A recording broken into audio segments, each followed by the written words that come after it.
Bel bonjour, bienvenue à toi, bienvenue dans cette nouvelle vidéo tutoriel. Le but de ce tuto est de te donner des clés pour naviguer dans le graphe des filiales de GBH et réussir à en tirer de l'information pour comprendre la structuration capitalistique du groupe Bernard Ayotte. Alors d'où est-ce qu'on part pour accéder à la dernière version du graphe? C'est important, j'insiste sur la notion de dernière version, vous allez comprendre pourquoi ensuite. Alors l'option qu'on préconise, c'est de partir du site de la page du rapport sur laquelle je suis actuellement, qui est sur le site vous n'êtes pas seul.org. Si vous tapez vous n'êtes pas seul désarmer GBH, vous tomberez sur cette page assez facilement. Alors, le lien vers le graphe, il est ici. Au-dessus, vous avez le lien vers la cartographie pour laquelle nous avons également fait une vidéo tutoriel disponible en description. Donc voilà, vous pouvez cliquer sur un graphe des filiales et vous allez pouvoir accéder au graphe. Alors ici, moi, mon navigateur me propose par défaut de traduire l'anglais au français. Il faut refuser, sinon ça ne marche plus. Donc voilà, il faudra laisser en anglais. C'est une limite de l'outil pour l'instant, mais on peut s'en accommoder, vous allez voir. Ok, on a accédé au graphe depuis le site du rapport. Un autre moyen d'accéder au graphe, c'est de partir de la cartographie. Cartographie qui est disponible sur le site désarmer-gbh.gogocarto.fr. Vous avez plusieurs moyens d'y accéder depuis la carte. Vous avez un petit bouton en bas à droite avec marqué graphe des filiales. Vous pouvez faire clic droit, ouvrir. Pareil, on accède au graphe. Vous pouvez y accéder depuis le menu ici. Dans l'onglet à propos, vous avez une petite fenêtre graphe des filiales. Et le lien est disponible ici. La dernière option, c'est de cliquer sur un établissement en particulier. Et depuis sa fiche détail, vous avez un lien vers le graphe. Voir sur le graphe ici. Clic droit, hop, on clique. Et ce que ça permet de faire, c'est quand vous êtes sur la fiche détail d'un établissement, d'une société en particulier, ici Bourbon Distribution Mayotte, ça ouvre la fiche détail de la société dans le graphe. Ok. Alors, vous vous demandez sûrement pourquoi est-ce qu'il faut partir d'un autre site pour accéder à l'outil qu'est le graphe. La raison, c'est que le lien vers le graphe n'est pas un lien permanent. Il changera en fonction des nouvelles données qu'on va incorporer et du paramétrage par défaut qu'on vous propose pour naviguer dans le graphe. Et comme ce paramétrage il change, le lien change. Donc on ne peut pas vous communiquer un lien précis parce qu'il risque d'être obsolète. Je vais vous montrer un exemple. Donc là, si je reclique sur le graphe des filiales, hop, en fait, les paramétrages, c'est tous les crochets là qui sont ici, dans le lien du site en haut. Et donc si je vous donne pour l'exemple, je vais supprimer le paramétrage. Hop. Donc là, vous voyez, j'ai pas encore rafraîchi la page. Vous voyez qu'ici, vous aviez un certain nombre de paramètres qui vous permettent par exemple de filtrer. Je vais y revenir. Ici, on va filtrer uniquement pour ne garder que les sociétés par action simplifiée. Donc vous voyez qu'il y a des sociétés qui ont disparu. Ok. Et vous allez voir que quand je vais supprimer le paramétrage, et ben ces options-là, présentes ici, à gauche, elles vont disparaître. Alors, hop. J'ai rafraîchi la page, et vous voyez que je n'ai plus aucun paramètre. Donc, nous vous proposons un paramétrage par défaut, pour être confortable dans l'outil. C'est pour ça qu'il vaut mieux partir de la page du rapport. Ok, donc on recommence une dernière fois. Graphe des filiales. Et là, vous avez la page avec les paramétrages qui vont bien. Ok, alors, on passe à la suite. Qu'est-ce qu'on a ici? Nous avons ce qu'on appelle un graphe.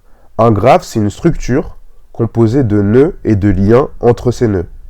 Ici, chaque nœud, avec des couleurs orange, bleu, vert, etc., est une filiale du groupe Bernard Ayotte. Je parlerai ensuite indistinctement de filiale ou de société, mais ça renvoie à la même chose. Ça renvoie à ces nœuds-là, ces sociétés qui sont issues des comptes consolidés de GBH. Et un lien, donc je ne sais pas si vous arrivez à bien voir, on va prendre un exemple. Je zoome un peu là. Vous avez donc deux nœuds ici, un nœud Profima et un nœud Sofroi. Et entre les deux, vous avez un lien, ok, en gris. Un lien d'un nœud A vers un nœud B indique que la société A détient des parts dans la société B. Par exemple, ici, ce que ce lien veut dire, c'est que Profima détient des parts dans la société Sofroi. Si je clique sur Profima, hop, on voit qu'en bas à gauche, on a deux informations de type lien.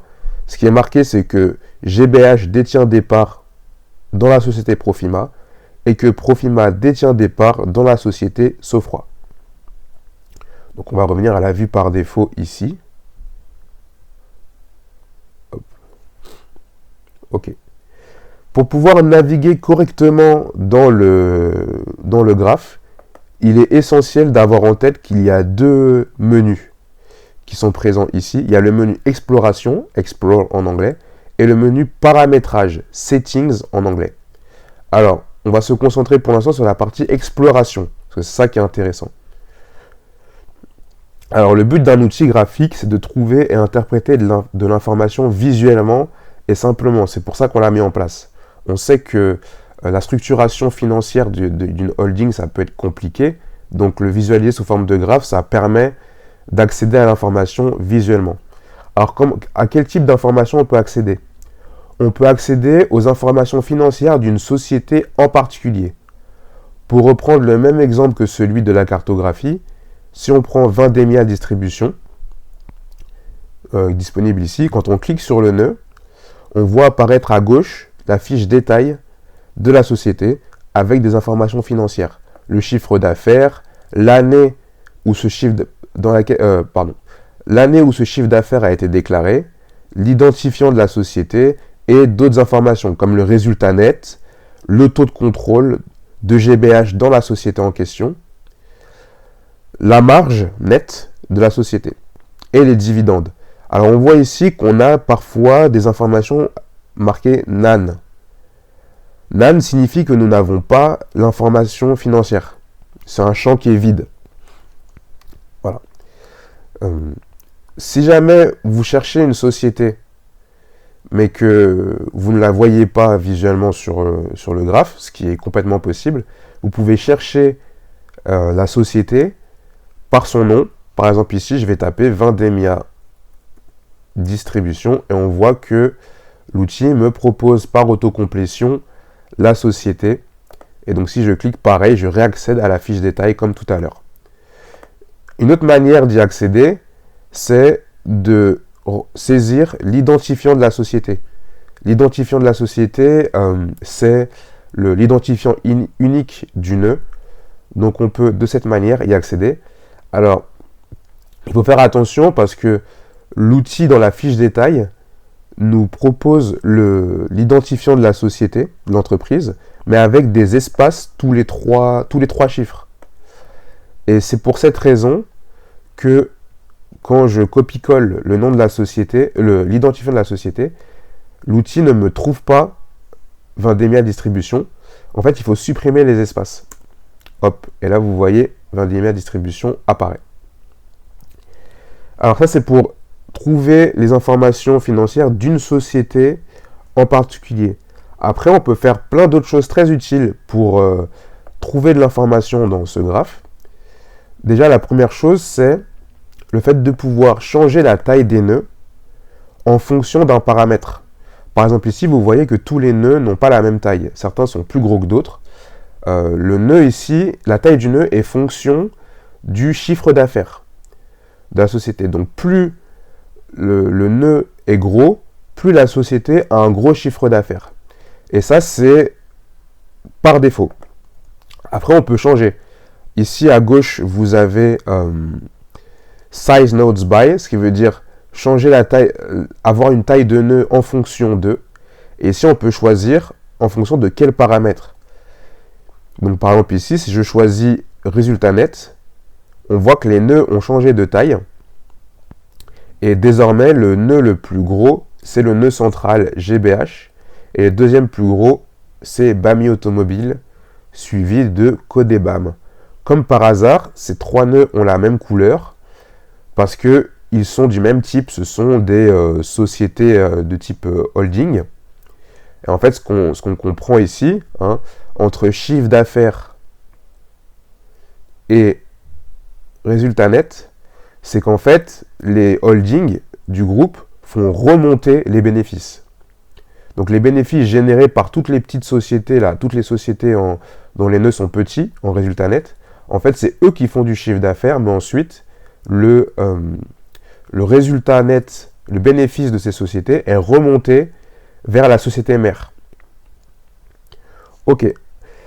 Donc, on peut changer la taille des nœuds en fonction de paramètres. Résultat net, dividende, chiffre d'affaires, marge ou encore nombre d'établissements. Par exemple, si on sélectionne le nombre d'établissements, on voit que les plus gros nœuds sont Somarec, qui est une société de l'automobile, SDRR qui représente la brioche dorée, et Bourbon Distribution Mayotte et Vendémiel Distribution qui sont des sociétés qui opèrent des supermarchés et des supérettes à La Réunion et à Mayotte. Donc voilà, c'est comme ça qu'on peut obtenir de l'information en changeant la taille des nœuds. Alors je vais remettre le paramétrage par défaut. Okay. Une autre chose utile qu'on peut faire pour trouver de l'information, c'est de filtrer. Ici, il y a 270 nœuds qui correspondent aux 270 sociétés françaises des comptes consolidés de GBH. Mais on peut vouloir filtrer en fonction de certains paramètres, comme j'ai montré tout à l'heure. Par exemple, ici, si je veux filtrer en fonction du nombre d'établissements, par exemple pour savoir quelles sont les sociétés qui ont beaucoup d'établissements, ben, je clique sur nombre d'établissements ici, et là, je vois que j'ai 216 sociétés qui ont entre 0 et 5 établissements. Donc là, je peux jouer avec le curseur ici, et on voit que le nombre de sociétés grisées augmente sur le graphe. Ok. Et à la fin, si je vais à plus de 50, il ne me reste plus que Somarec en petit ici. Somarec qui détient 55 établissements. Ok, je ferme ça. Hop. Et ensuite, je peux revenir aux paramètres par défaut en cliquant sur Clear Filter. Alors là, je vous ai montré comment filtrer par un paramètre, mais on peut combiner les filtrages. Pareil, si jamais je garde le nombre d'établissements, je refile, je veux que des sociétés qui ont plus de 20 établissements, donc il m'en reste 4, et je veux filtrer également par secteur. Je ne veux garder que les sociétés qui sont dans la finance et l'assurance. Et là, on voit que je n'ai plus qu'une seule société. Alors, elle n'est pas très visible, je vous l'accorde, mais elle est là. D'ailleurs, c'est marqué. Hein, c'est marqué en haut qu'il y a quand même un nœud qui correspond à ce filtrage. Donc, si jamais vous ne le voyez pas forcément bien, commencez par regarder le nombre de nœuds qui correspondent à ce filtrage pour vous dire, bon, bah, il y en a certainement un à chercher. Donc, ici, il est en jaune, c'est BAMI Automobile, qui est une société historique de GBH, qui est donc une holding avec plus de 5 établissements. Il y en a 20. Ok, donc je désélecte. Donc là, j'ai combiné les paramétrages. Et vous pouvez le faire pour les paramètres que vous souhaitez mettre en avant. Par exemple, le chiffre d'affaires. Quelles sont les sociétés de plus de 20 établissements qui ont un gros chiffre d'affaires? Pareil, vous pouvez filtrer avec le curseur. Ok. Alors, je peux revenir au paramétrage par défaut en cliquant sur Clear All Filters Here. Hop, donc ça c'est fait. Il y a quand même une chose importante qu'on doit vous dire sur le filtrage, c'est le filtrage par territoire. Alors, si jamais vous voulez filtrer les sociétés qui, par exemple, ont au moins un établissement en Martinique, il ne suffit pas de cliquer sur Martinique. Il faut cliquer sur toutes les options ici dans lesquelles la Martinique est mentionnée. L'outil ne comprend pas que ne propose pas un choix par sélection. Donc il faut cliquer sur toutes les options où la Martinique est mentionnée. Donc c'est un peu une limitation de l'outil, mais on s'en accommode. Donc là, voilà, je clique sur toutes les options où il y a marqué Martinique. Et de cette manière, ici j'ai accès à toutes les sociétés pour lesquelles au moins un établissement est basé en Martinique. Hop, Clear Filters. Et on revient à la vue par défaut. Donc voilà, de cette manière, on peut accéder à différents types d'informations sur le graphe et en tirer de l'intelligence dans l'information. Je vous fais quand même un petit point sur le paramétrage. Comme je vous l'ai dit au début de cette vidéo, on vous propose un paramétrage par défaut. Mais vous pouvez également aller modifier le paramétrage vous-même dans le menu Settings, qui est le deuxième menu.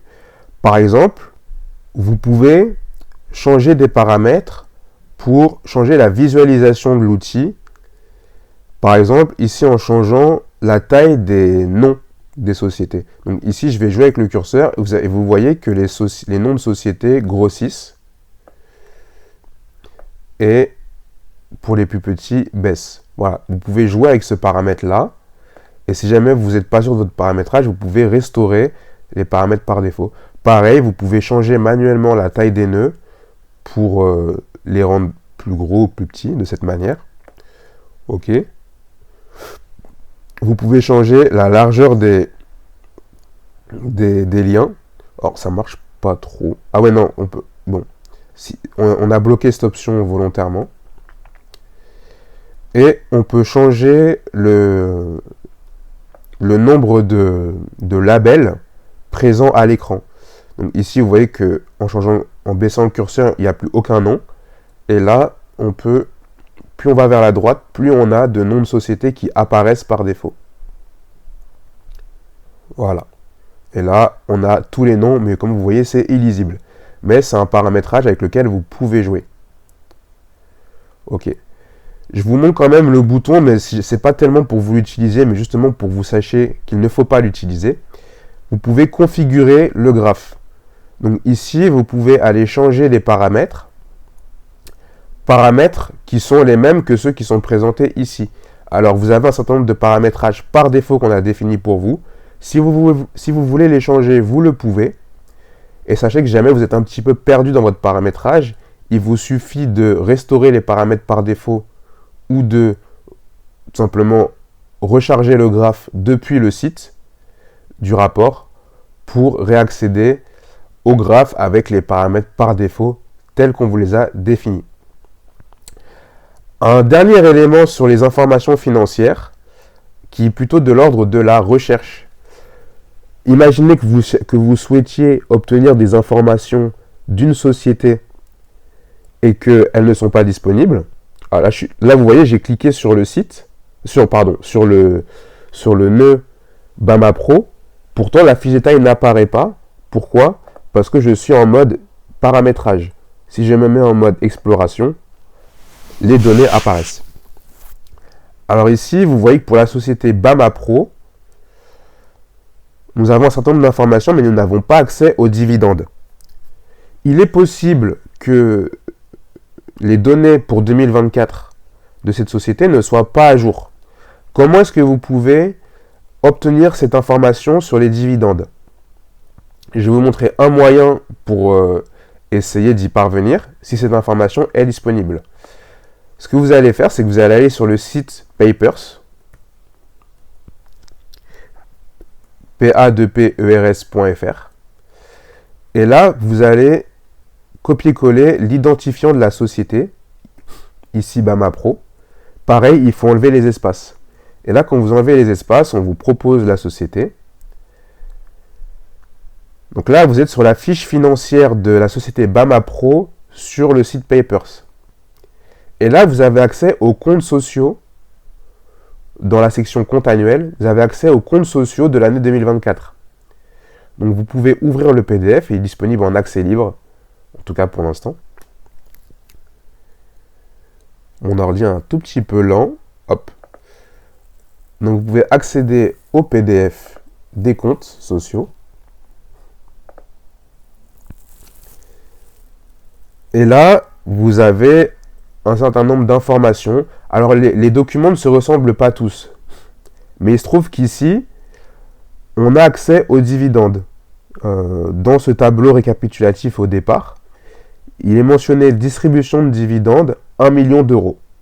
Donc là, en réalité sur le graphe, il faudrait renseigner cette information à la main, de notre côté hein, bien sûr. Et donc les dividendes ici, l'information nous ne l'avons pas, mais elle est disponible. La société Bamapro a fait 1 million d'euros de dividendes en 2024. Donc là c'est un exemple, c'est vraiment la meilleure méthode hein, pour trouver de l'information financière. Ici on a le résultat de l'exercice, 2 490 000, qui correspond normalement au résultat net que nous avons dans le graphe, vous voyez, 2 490 000, donc c'est bien les mêmes informations. Mais les dividendes, on doit les ajouter à la main. Voilà, avec ce petit exemple, nous clôturons le tutoriel. Merci beaucoup de l'avoir suivi. On espère que ça va te donner envie de passer à l'action avec nous, ou en tout cas que ça te permettra de mieux comprendre la structuration financière du groupe Bernard Ayotte. Belle soirée, belle journée, au revoir. Ciao.